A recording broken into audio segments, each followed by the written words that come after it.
ہمارے تو انفرادی معاملات بھی بہت پست ہیں، ہمارے تو معاملات آپس کے غلط ہیں، ہم تو جھوٹ اور دھوکہ اور فریب اور ملاوٹ اور خیانت اور غبن، اس میں تو ہم بہت ہائی مارکس جو ہیں سیکیور کر رہے ہیں۔ جارج برنارڈ شاہ نے کہا، میں جب قرآن پڑھتا ہوں تو محسوس کرتا ہوں کہ اس سے بہتر کتاب ممکن نہیں، اور جب مسلمانوں کو دیکھتا ہوں تو محسوس کرتا ہوں کہ ان سے زیادہ ذلیل قوم کوئی نہیں۔ یہ گواہی ہم دے رہے ہیں، یہ محمد کے ماننے والے یہ ہیں، یہ ہے امتی محمد کے،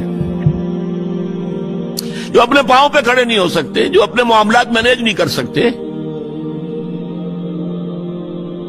بیکاری، یہ اور کہاں ہے وہ دین؟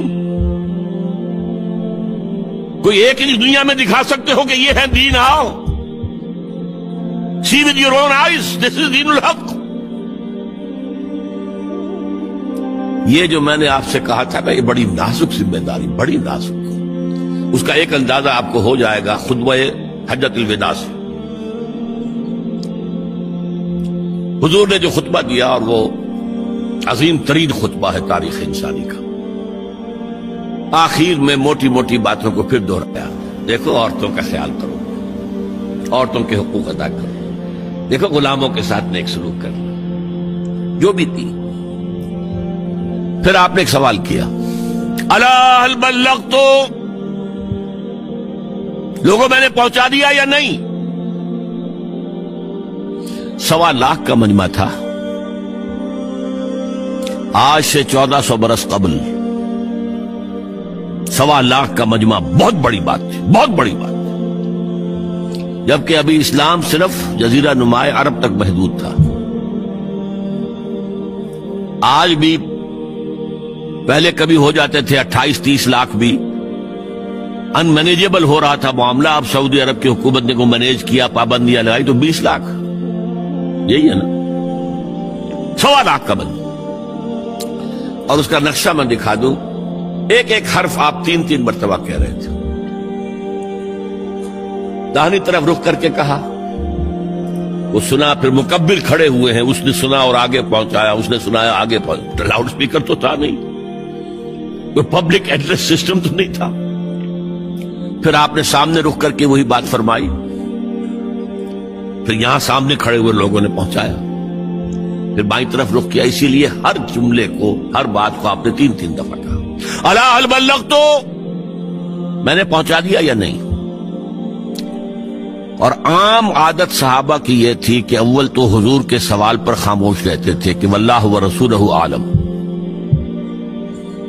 یا اگر جواب دیتے تھے تو فرط ادب سے بہت مختصر جواب۔ وہ چلبلے قسم کے شاگرد جو ہوتے ہیں، جو استادوں کو بھی پڑھانا چاہتے ہیں، صحابہ کرام اس طرح کے نہیں تھے، اپنی لیاقت اور ذہانت کا روب جو ہے اپنے استادوں پر گاٹتے۔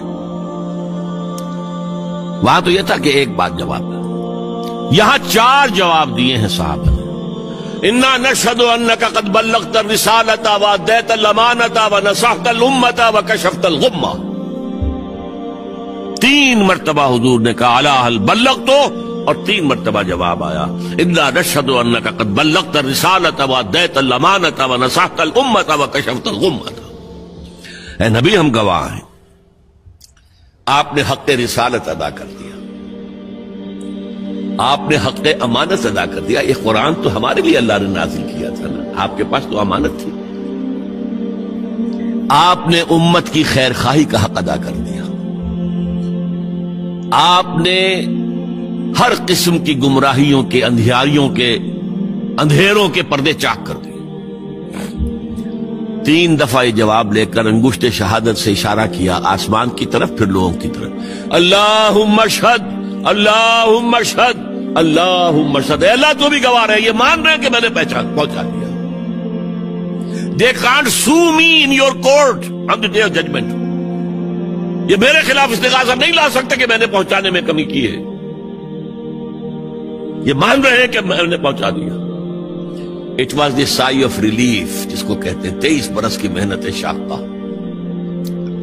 کون کون سے مراحل آئے ہیں، یوم طائف بھی آیا ہے، 3 سال کی شیب بنی ہاشم کی قید بھی ہے، مارکہ احد بھی ہے، احزاب بھی ہے، 70 مبلغین ذبح کیے گئے، کیا کیا نہیں دیکھا، کیا کیا نہیں جھیلا. لیکن پھر بات کیا ہوئی؟ اب آپ نے آخری بات اللہم اشہد اللہم اشہد اللہ، اور اس کے بعد فَلْيُبَلِّغِ الشَّاهِدُ الْغَائِبَ. اب جو یہاں موجود ہیں ان کے ذمہ ہے کہ پہنچائیں ان کو جو یہاں نہیں ہے. میں فارغ، میرے کندھے سے بوجھ اتر گیا، اب تمہارے کندھوں پر آیا.